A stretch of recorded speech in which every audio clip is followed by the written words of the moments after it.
Hello guys, আশা করি আপনারা সকলে ভালো আছেন। দীর্ঘ অনেক দিন পরে আবারও আপনাদের সামনে ফিরে এলাম নতুন একটি ভিডিও নিয়ে।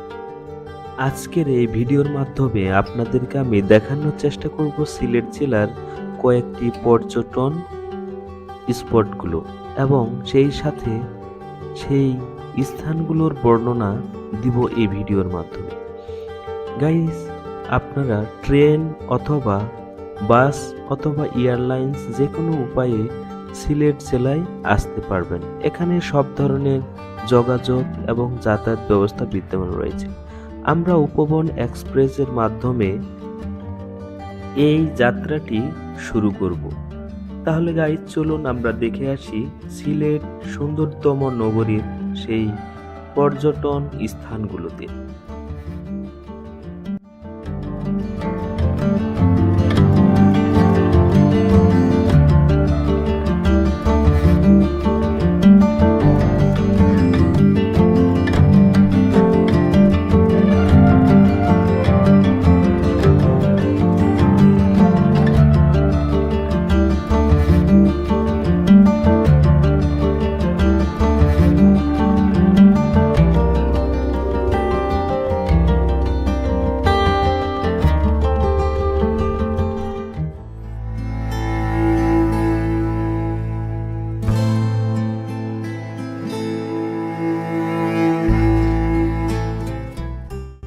দীর্ঘ সময় ট্রেন জার্নির মাধ্যমে আমরা চলে আসলাম আমাদের সেই কাঙ্ক্ষিত স্টেশন, সিলেট রেলওয়ে স্টেশন।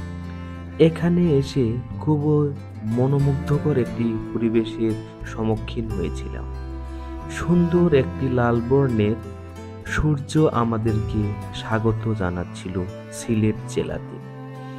তো গাইস, সিলেট রেলওয়ে স্টেশন দেখতে অনেক সুন্দর এবং সেই সিলেট নগরীর মতোই অদ্ভুত এক রঙে রাঙিয়ে দেওয়া হয়েছিল এই Sylhet railway station.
Railway station থেকে বের হলেই দেখতে পাবেন সিএনজি এবং বাস সার্ভিস।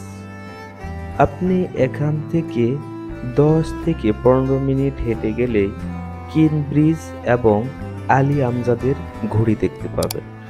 সকালটাকে মজাদার করতে আপনি 10 থেকে 15 মিনিট হেঁটে সেই কিন ব্রিজ পর্যন্ত যেতে পারেন।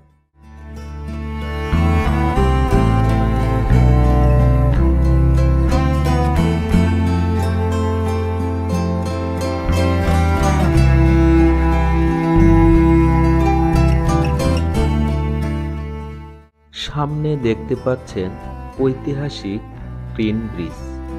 এই ব্রিজটিকে সিলেট শহরের প্রবেশদ্বারও বলা হয়ে থাকে। ক্রেন ব্রিজটি নির্মিত হয়েছে ব্রিটিশ সময়ে।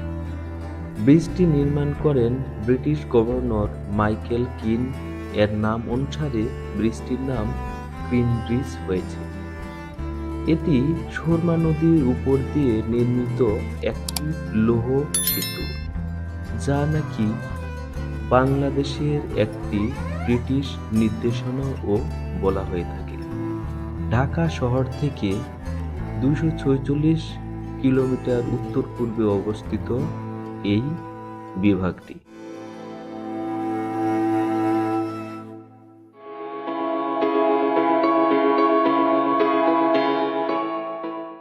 এই আন্তর্জাতিক ঐতিহাসিক নিদর্শন রক্ষার্থে সম্পূর্ণরূপে যানবাহন চলাচল নিষিদ্ধ রয়েছে।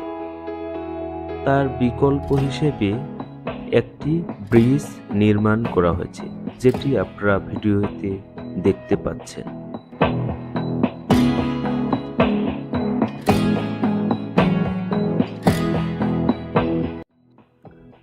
সুরমা নদীর ডান পাশে কিন ব্রিজের নিচে আলী আমজাদের ঘুড়ি। বাংলাদেশ সিলেট শহরে অবস্থিত ঊনবিংশ শতাব্দীর একটি স্থাপনা, যা মূলত একটি বিরাট কাটা ঘড়ি, একটি ঘরের চূড়ান্ত স্থাপনা।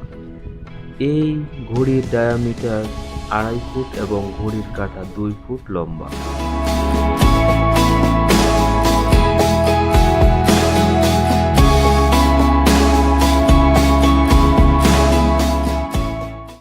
পাশে রয়েছে জালালবাদ পার্ক।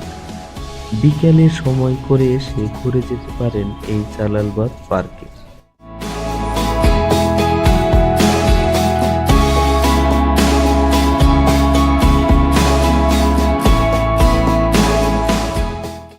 সিলেট শহর অনেক বেশি সাজানো এবং গোছানো, সেই সাথে রাস্তাঘাটগুলো রয়েছে অত্যন্ত পরিষ্কার এবং পরিপাটি। সকালের নাস্তা সেরে নিতে পারেন বিখ্যাত পানসি রেস্টুরেন্টে। এখানে রয়েছে অজস্র সিলেটি খাবার, সেই সাথে অনেক সুস্বাদু খাবারের আয়োজনগুলো রয়েছে। সেই সাথে রয়েছে বিভিন্ন রকম আচারের সমারোহ এবং কালেকশন। আপনি চাইলে কিনে নিতে পারেন এই আচারগুলো এবং স্বাস্থ্যসম্মত খাবার, সেই সাথে A+ গ্রেড সম্বলিত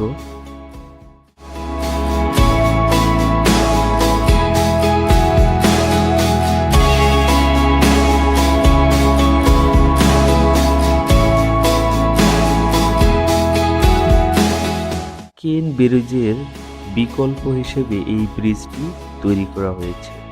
এই ব্রিজের মাধ্যমে সকল ধরনের যানবাহন চলাচল করে।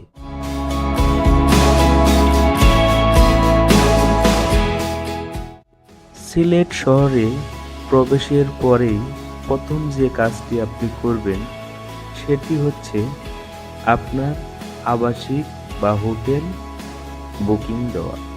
কারণ 12টার আগে চেকিং করতে হবে এবং 12টার আগে চেক আউটও করতে হবে। আম্বরখানা বাস স্ট্যান্ড বা আম্বরখানা পয়েন্টে এসে আপনি বিভিন্ন ধরনের হোটেল পেয়ে যাবেন, সেখান থেকে আপনি হোটেল বুকিং করবেন।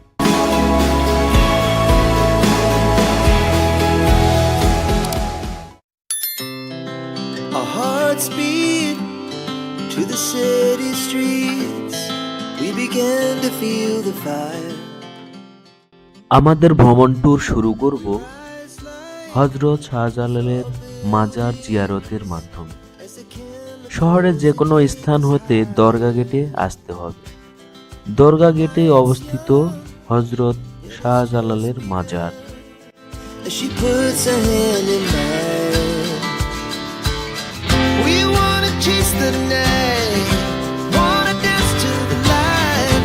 Pull stars from the sky, just two hearts running wild. Never sleep, never stop. As we shout from the top, we're gonna be two hearts running wild.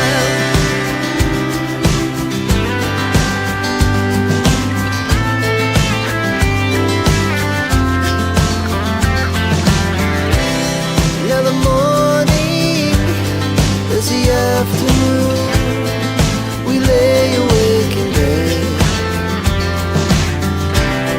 The laugh so loud as the hours pass. We're gonna do it all again. We wanna chase the night. Shahjalal মাজারের পাশে রয়েছে একটি পুকুর। পুকুরে রয়েছে অসংখ্য গজার মাছ। লোকমুখে শোনা যায় এই মাছ মারা গেলে তাদেরকে কবরস্থ করা হয়। এটি হচ্ছে দরগা গেট 2 এবং পাশে রয়েছে সেই পুকুরটি।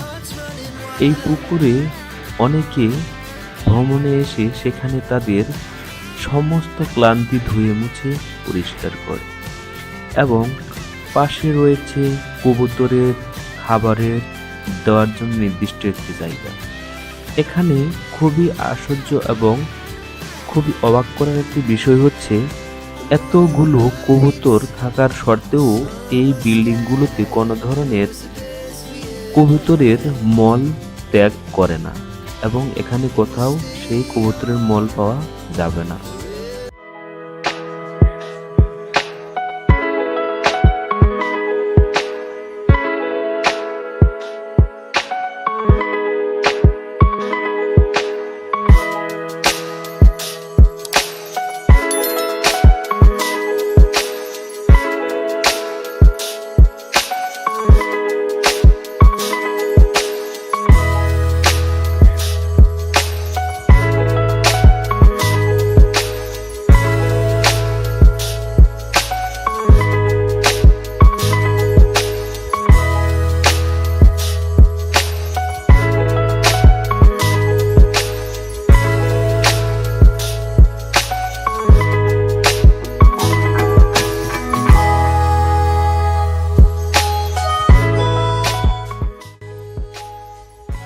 বাংলাদেশের সিলেট অঞ্চলকে 360 আউলিয়া দেশ বলা হয়।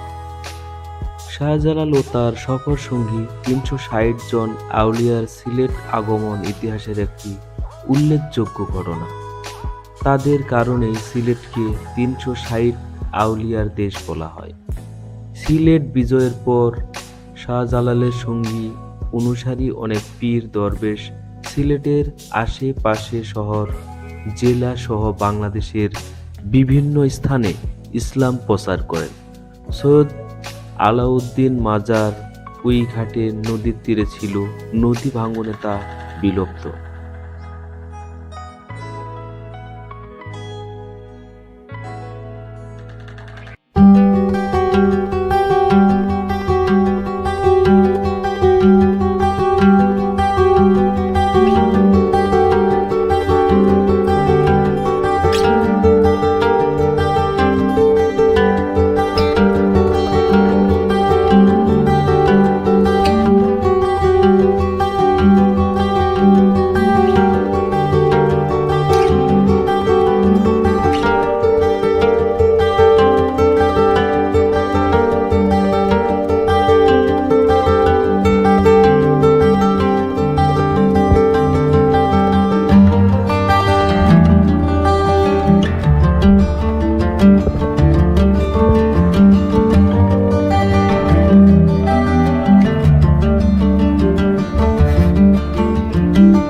গাইস, আমি আন্তরিকভাবে দুঃখিত, কারণ ভিতরে ভিডিও চিত্র ধারণ করা সম্পূর্ণ নিষেধ থাকায় আপনাদের সেই মাজারের অভ্যন্তরীণ ভিডিওগুলো দেখাতে পারলাম না। যদি সম্ভব হয় তাহলে আপনারা ভ্রমণ করে যাবেন এই স্থানটিতে।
মালনীছড়া চা বাগান হলো বাংলাদেশের সিলেট জেলার একটি প্রাচীন চা বাগান।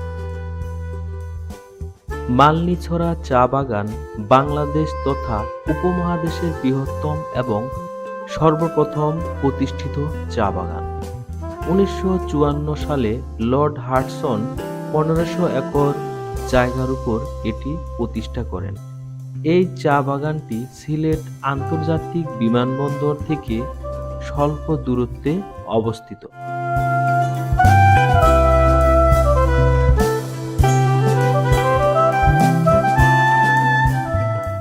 চা বাগান ছাড়াও রয়েছে রাবার গাছ, যেখান থেকে গাছ থেকে আঠা বা রস সংরক্ষণ করে সেগুলো রাবার পরিণত করা হয়। আর অভ্যন্তরীণ পাহাড়ের নিচে যে সকল বাসভূমিগুলো দেখছেন সেগুলো চা শ্রমিকদের।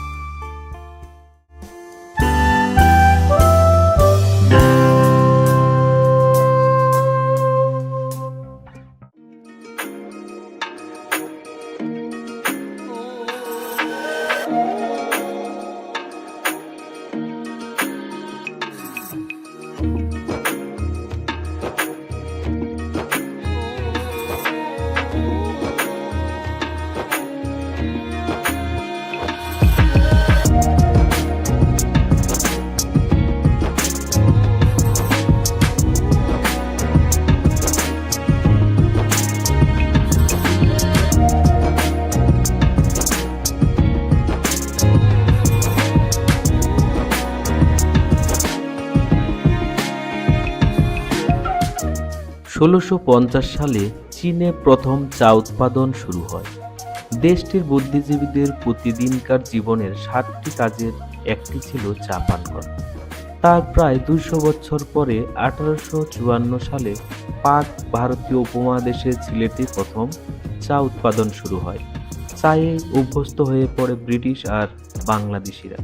সিলেটের মালনীছড়া চা বাগান থেকেই উপমহাদেশে চাষের গোড়াপত্তন। এরপর 1.5 শতাব্দী মালনীছড়া বহু ইংরেজ, পাকিস্তানি ও বাংলাদেশি ব্যবসায়ীদের হাতে গড়ে 1988 সাল থেকে এখনো ব্যক্তিগত মালিকানায় রয়েছে। শ্রীমঙ্গলকে চায়ের দেশ বলা হলেও সিলেটের এই চা বাগান থেকেই চা চাষের গোড়াপত্তন, যা এখন ইতিহাস ও ঐতিহ্যের অংশ। সাবেক মার্কিন রাষ্ট্রদূতকে টমাস প্লেন থেকে নেমে বাগানের রাস্তা দিয়ে যাওয়ার পথে বলেছিলেন, পৃথিবী এত সুন্দর যে মালনীছড়া চা বাগান না দেখলে তা বোঝা যাবে না। শুধু হ্যারি কে টমাস নয়, সিলেটের চা বাগানের সবুজ মায়ার প্রতিদিন জড়ো হয় হাজার হাজার দেশি বিদেশি পর্যটক। তো গাইস, আজকের এই ভিডিও এখানেই এ পর্যন্ত শেষ করছি। আবারও দেখা হবে নতুন কোনো প্লেজে নতুন কোনো ভিডিও নিয়ে। সে পর্যন্ত আপনারা ভালো থাকবেন, সুস্থ থাকবেন এবং চ্যানেলটির সাথে থাকতে সাবস্ক্রাইব করবেন।